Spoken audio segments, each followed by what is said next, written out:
Devon Archer testified, and his transcripts have now been released. We'll cover some of the highlights in them, but he also talked to Tucker Carlson, sat down with a full hour, and revealed that the idea that Joe Biden did not know about any of this stuff, that he wasn't aware of what was going on, is categorically false. Here he was with Tucker explaining that the myth that Joe Biden was arm's length from this is total nonsense. There's no corruption here at all. This is totally normal. Joe Biden had no role whatsoever in his son's business or knowledge of it. But right.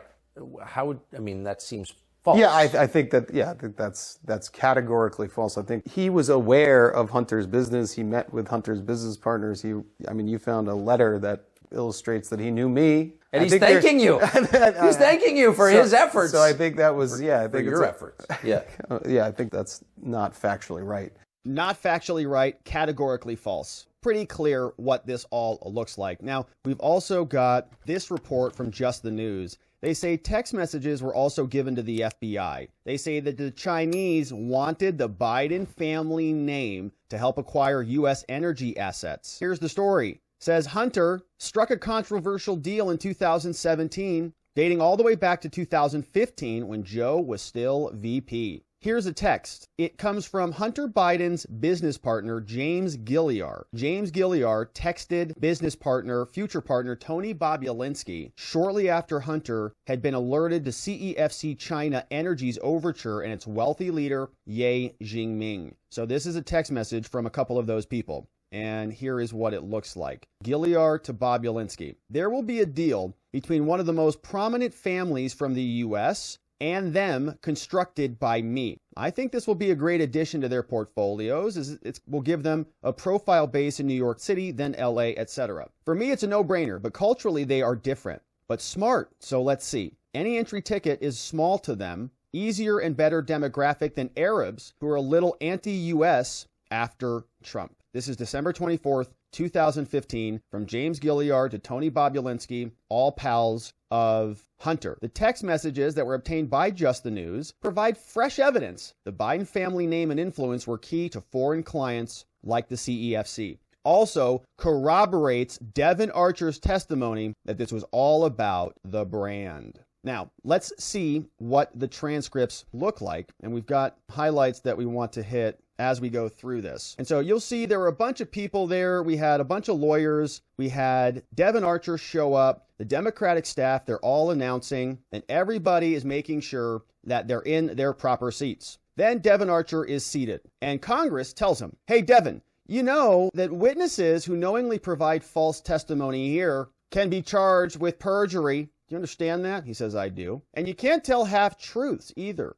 You're required to provide truthful answers. Do you understand that, Devon? I do. Is there any reason you're unable to provide truthful answers? There is not. So we talk about the 2-hour rounds and we get into an opening statement. Devon, would you like to make a statement? Please go ahead. He says, yeah, I would like to say, and again, nothing formal, but I would like to thank, obviously, the senior officials here. Thanks for joining us. It's an honor for, to be part of this. And I appreciate, you letting me take the time to do, the only thing I'm going to do is just speak the truth. Answer as honestly and as completely as I can and want to just move through the process. Devon says, it's been a long decade. My 40s have been kind of, mired in fighting the government. So I want to be cooperative now and maybe we can all be friends. So let's take it from there. But I'm an open book. So please let me know what you need to know and I'll do my best. Now, the Democrats chime in and there's a back and forth, so we'll fast forward through a lot of this and get into the good stuff. Now we're talking about the money. How much money is coming in after this entire process? He says, we pulled off a lot. It was pretty wild, but my main purpose was international expansion, which I think, in a very short time, I had exceptional execution. I got brought on here. I was doing all sorts of stuff. We were transporting equipment via sea and land through Ukraine into Kazakhstan. He said, it was pretty wild. We pulled a lot of stuff off. Question comes from Congress. Hey, Devon, the payments appear to be approximately $83,000 per month that were deposited from Burisma into Rosemont Seneca Bohai account from Burisma. 83 grand per month. Was that what you were to be paid, Devon? Was it $1 million per year? He says it was. So from a board perspective, it was $1 million per year on the board contracts, but which was again, it was more than, there's associated work. It wasn't me just sitting there and, going to board meetings, but there was a lot of work that was done. He says it was actually split. During my tenure, this other company, Tri Global, was an intro group. It was split 3 ways. I don't know. You know where it went after my time. But that's the sum total. Kind of a take home for, the company. Excluding expenses, just gross was 666 per year. And then that obviously changed. I was, kicked off, or I was asked to resign from the board when I got into my next issue. They said, was Hunter Biden's agreement also that he would get $83,000 per month? Yes. From Burisma?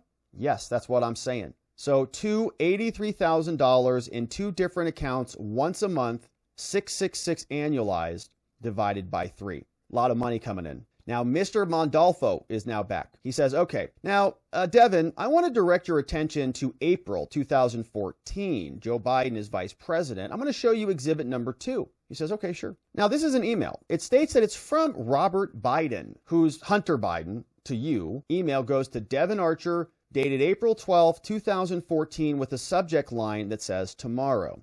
And I'd like to turn your attention to paragraph 18 on the second page. I'm going to read it. Devon says, yeah, sure, read it. Congress says, all right, so this is Hunter to you. The announcement of my guy's upcoming travels should be characterized as part of our advice and thinking. But what he will say and do is out of our hands. Okay, this is Hunter to Devon. He says the announcement of my guy's upcoming travels should be characterized as part of our advice and thinking. We're basically billing for this because he's coming as part of us, part of me. But what he's saying will do is out of our hands. So there's value in the announcement. There's value in the idea that Hunter and Joe are now coming to Ukraine. In other words, it could be a really good thing, or it could end up creating too great an expectation that I'm going to fly my daddy over here. We need to temper expectations regarding that visit, okay? Don't tell them that they're going to go be able to meet him. Do you recall Hunter Biden referring to his dad as my guy? So who is my guy? Devon says, yes, I believe, yes, that's him. That's Joe Biden. That guy, not some other consultant. Okay, well, Devon, given that he's referring to his dad, the average person would refer to their dad as dad or father, or maybe there's another nickname, but many people would not refer to their dad as my guy. Why would he say that? So in reading this, can you tell me what you believe Hunter Biden was at when he was referring to his dad as the following? My guy's upcoming travel should be characterized as part of our advice and thinking. What does that mean? If you say it's my guy's daddy, what is that? And his lawyer says, you're asking him to, or another person says, you're asking him to speculate what someone else meant? He said, well, I'm asking what his interpretation of that was when Hunter was telling him this. He just said Hunter Biden told him that he used that phrase. So when he would use that phrase, what did you interpret that to mean, Devon? When he used the phrase, my guy, you want to know what that means? Yeah, I want to know what that means. Archer says, okay. Well, what I think, my speculation would be that he's saying that, I can't guide my guy, I can't guide my father in what he's going to do on this trip, but let's get credit for it. I think that's what it's saying here. And we'll see where they go with this, but my question would be, why is he saying it my guy versus dad? It's because he's trying to hide the identity of that person. He says, well, let me reframe the question. If he's counsel, why would he get credit for his dad going to Ukraine? Why would he get credit? Well, what kind of credit was Hunter trying to get? He says, well, I'm speculating. I think he was getting, and Schwartz chimes in, says, he said at the beginning, don't speculate. If you don't know, you don't know. And Archer says, well, he was getting paid a lot of money. And I think, he wanted to show value, which is bringing daddy to Ukraine. And was that part of the value of him bringing his dad to Ukraine? He said, well, I think in here it's clear that he's not bringing his dad, but he's saying, I'm going to get credit for it.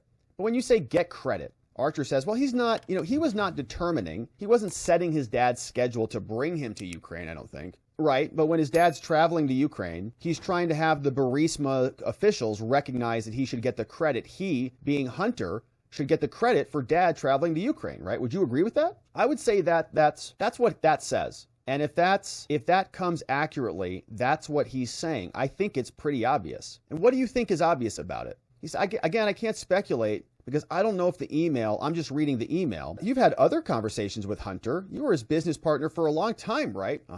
Did he talk about how bringing his dad either to Ukraine or using his dad as vice president would add value in the eyes of Burisma? Yeah. And how would that come up? And Archer says, I just think it's It's pretty obvious if you're the son of the vice president. Well, he's asking about specific conversations, and he says, any specific conversations? No. We would not talk specifically about, He would not be so overt, obviously. Like, these people are not sending text messages. Hey, Dad, it's Hunter. Hey, wondering if you can leverage $1 billion to fire a Ukrainian prosecutor called Viktor Shokin? And Joe Biden's like, yeah, I'm going to be there next week anyways, and I'm talking about anti-corruption, so it sounds like a great deal. Never going to show up that way because they're not idiots. And I think that's, that's being generous, though. I get it. I think that's another obvious point that he would not say, okay, we're going to, we're going to use my dad for this overtly. But I think he would, given the brand, I think he would look to, to get leverage from it. Well, what kind of leverage was he getting by using his dad? I think it's more defensive, defensive leverage, that the value is there in his work. They say, all right, well, I want to show you another exhibit, which is about a payment, okay? We just talked about this, so I'm not going to rehash it. But this email happens in April, where Hunter talks about adding value. And then on April 15th, 2014, there's the first payment that comes in to Rosemont, Seneca, Bohai. Hunter talks about adding value. A couple days later, first payment comes in. A lot of money comes in, too. Questioning continues. Andy Biggs chimes in, says, hey, Mr. Archer, when you talk about the Biden family, and I'm sorry to cut in here, I just want to get a clarification from you. You're not talking about Dr. Jill, are you? Or anybody else? You're talking about Joe Biden. Is that fair to say? Archer says, yeah, that's fair to say. Yeah, it's Joe Biden, not anybody else. Listen, he says, I don't think about it as, Joe directly, but it's fair. That's fair to say. Obviously, that brought the most value to the brand. Points him out by name directly. Big says, thank you. Now, Congress says, I want to go back to another point you said earlier, Devon. You said Hunter didn't overtly talk about how he would use his, and if I'm mischaracterizing this or getting it incorrect, please correct me, but that he wouldn't use overtly that he's going to use his father's name or his father's name in order to add value that he could get from others. So how did you know that that's one of the ways that Hunter Biden was like meeting with officials from Burisma or getting access to officials with Burisma? How did you know that? Weird question. He says that Hunter was adding value. His value that he was adding was part of, as you said, the family. So what's your basis for knowing that it was part of the family? My basis for knowing that? Well, I think there are particular, objectives that Burisma was trying to accomplish. And a lot of it was about opening doors, globally in DC. And I think that, that was the, and then obviously having those doors opened, sent the right signals for Burisma to carry on its business and be successful. So what he's saying here is Hunter made the call to Dad. Dad got the thing done. That's how we know it happened. Obviously, that all backfired, terribly for them. I think Mykola is now hiding in Cyprus right now. But yeah, I think, how did I know? I mean, it's a lot. It's how this town works as an outsider looking in, saying the only way that any of this could get done is through Dad. Hunter doesn't have any position on anything at all. So they say, Devon, and did you commonly have board dinners? Yeah. And who would attend the board dinners from your company? Well, generally everyone from the smaller subset. It wasn't limited, but it would be, I don't remember the restaurant or the table, but I know we stayed at the Burj Khalifa, the sail-looking structure in Dubai. We had dinner there. And after dinner, did you and Hunter go out for drinks? We did not. We did not go out for drinks. I met him at the Four Seasons, is where he stayed. What happened there? We had coffee. I don't know if we had drinks, but we met at the Four Seasons. Did Hunter during that time ever get a call from Mykola Zolchevsky and Vadim Pozarsky, the Ukrainian officials? Archer says, yeah, Vadim and they both joined us at the Four Seasons. Why did they join you? It was, basically after all, that was normal course. Like after all, we kind of spent the 3 days together. During that, I'll say after dinner at the Four Seasons, did Mykola or Vadim ask Hunter Biden to make any phone calls? Yes, though I was not a party to that phone call. What was the request? Archer says, the request was, I think they were getting pressure, and they requested Hunter, help with some of that pressure. What kind of pressure were they facing? Government pressure on their, government pressure from Ukrainian government investigations into Mykola, etc. But it wasn't like a specific request. It was just, we were sitting there at the Four Seasons having, coffee, and there was Mykola, and there was one of the managers of the Four Seasons who managed the property, Vadim. So it wasn't like a closed, it was not like a specific meeting. When you say pressure, at this time, were you aware that Victor Shokin was investigating Burisma? He says, to the best I vaguely, whether it was Shokin, there was a lot of pressure. There were several pressure issues. It was kind of a theme at Burisma. There was capital tied up in London, 23 million pounds. There was a U.S. visa denied, a Mexico visa denied. So Shokin wasn't specifically on my radar. And he says, it was like whack-a-mole. So Jim Jordan comes in and he says, all right, so the request that came in from Mikola and Vadim to Biden, or if you said it was to you, the request to get help from whom? Who's going to help you? Archer says the request, basically the request is like, can DC help? But there were not, it wasn't like, there weren't specific, can the big guy help? It was always this amorphous, can we get help in DC? Jim Jordan says the request was help from the United States government to deal with the pressure they were under from their prosecutor, and that entailed freezing the assets of a London bank and other things that were going on in Ukraine? Archer says correct. Jordan says, okay. When you say DC help, like we could use DC help, what did you interpret that to mean? He says, well, I'm still learning about it, but it seems like really a lot like at the end of the day of lobbying, soft lobbying, firm lobbying help. But there was constant pressure on them, various providers. So why do you think they were asking Biden for DC help? If they had, I'm assuming what you're saying is they had some kind of lobbying group on retainer, right? Yeah. So why do you think they were asking Hunter for DC help? Why? What did you take away from that? Archer says, well, he was a lobbyist and an expert, and obviously he carried, a very powerful name. So I think that's what they were asking for, the name. They also, there was a firm called Blue Star Strategies that was hired to be kind of I don't know if they were a lobbying firm or just strategic advisory. It's still unclear what the difference is, but that's part of the mix. But yeah, it was a high pressure environment. There was a lot of requests for help. And what did Hunter Biden do after he was given that request? Archer says, listen, I did not hear this phone call, but he called his dad. Oh! So that's the DC call. How do you know that, Devon? Because I think Vadim told me, but again, it's unclear. I just know that there was a call that happened there and I was not privy to it. Called his daddy. What did Vladimir tell you about the call? He said just that we called DC, but he didn't, again, it's not like there was not, oh, we've got our problem solved kind of a, revelation. I was not on that side of the equation and kind of working on the lobbying side.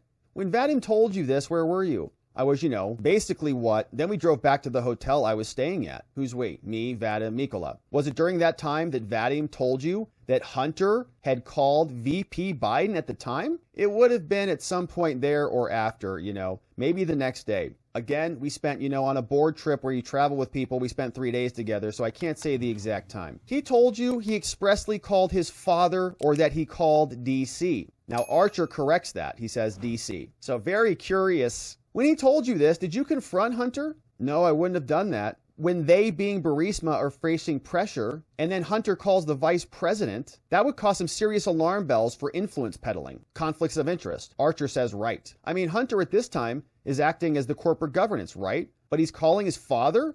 I think that it's even more reason that I was left out of these, says Devon. Black box DC types. I was working on the ground to build a business. The narrative that was spun to me that Shokin was under control, and he had no way to verify the narrative. Now we see this. Have you ever been privy to Hunter Biden calling his father around other business investors or foreign nationals who Hunter or you may have been trying to work with or were working with? Hunter calling daddy with other business investors. Been around? Yes. Can you tell us about that? He says, Hunter spoke to his dad every day, right? And so in certain circumstances, when you're in, if his dad calls him at dinner and he picks up the phone, well, there's a conversation. And, the conversation is generally about the weather and, what it's like in Norway or Paris or whatever he may be. But that happened. Are you aware of Hunter putting or having been told that Hunter Biden put his father on speakerphone during any of these interactions? Yes. Can you please tell us about that? He put him on speakerphone again occasionally. Specifics like, dinners occasionally. Can you tell us about those dinners? Yeah. I remember a dinner in Paris with a French energy company we were speaking to an advisor, and then we were speaking to, and it was really a Rosemont Seneca advisors type, kind of a pitch. And there was a talk, and he said that, we're at this restaurant in Paris, and he put him on speaker. And there were other people there. Who else was there? Hunter was there, Devon Archer, Eric Sherwin, and the executives from the French energy company. Amazing. Let me get the vice president on the phone. Hunter gets daddy on the phone. You remember the name of the company? I'm sure you could find it. Probably 2011, you know. Very large French energy company. So there was one final section here about the illusion of access. So this is where Dan Goldman is now asking questions. Dan Goldman is that lying Democrat that CBS Catherine Herridge is going to call out. Says the following. In other words, you're saying that Hunter would take credit for his father's actions even though he had no role or influence in those actions, right? Devon says, well, he would take credit for them, despite having no role in them or influence over them. Yeah. Is that fair? He says, yeah, I don't know. Based on what you knew.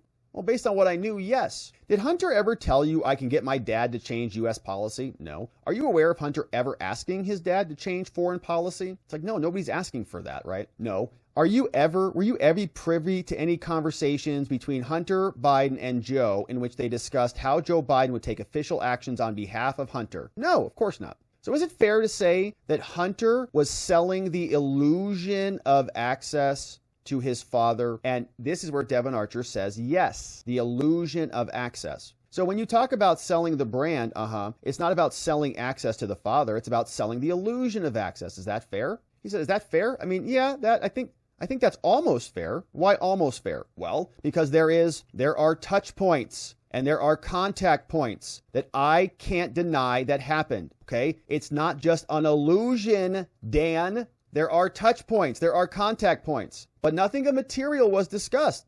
But I can't go on record saying that there was communications. You mean, yeah. Hello? And yeah, there were communications. And then he goes back. By touch points, you mean he talked to him a lot, right? And Bo died at one point. And he had issues with drugs and other issues. But what Dan Goldman did is he came out and he told us that that's something that Devon Archer ultimately said. And that's not true at all. And CBS Catherine Herridge calls him out. Well, earlier this week, we just had to rely on the characterization from Republicans and Democrats about Devon Archer's testimony, but now we can see the full transcript. You'll recall that Democrat Congressman Dan Goldman said that Archer testified that it was the illusion of access to Joe Biden that Hunter Biden was offering to these clients. But in fact, when you look at the transcript, what you see is that phrase illusion of access is in Dan Goldman's question. It's actually not what Devon Archer testified to. He says, yes, but that's not quite fair. This was about showing that there was the signal that there's influence and access here. And that's what they did. That was their modus operandi. They just had a nice little plausible deniability setup where they never had direct deposit from Burisma to Joe Biden. Hunter never said, Dad, can you change this or anything like that? They weren't dumb about it, but lo and behold, Burisma needs the prosecutor fired. The prosecutor gets fired. Hunter gets paid millions of dollars, and the crime family marches on. But now Devon Archer is out exposing this. And of course, we will continue to cover, my friends. Thank you for subscribing wherever you are watching us, and we'll look forward to seeing you on the next one.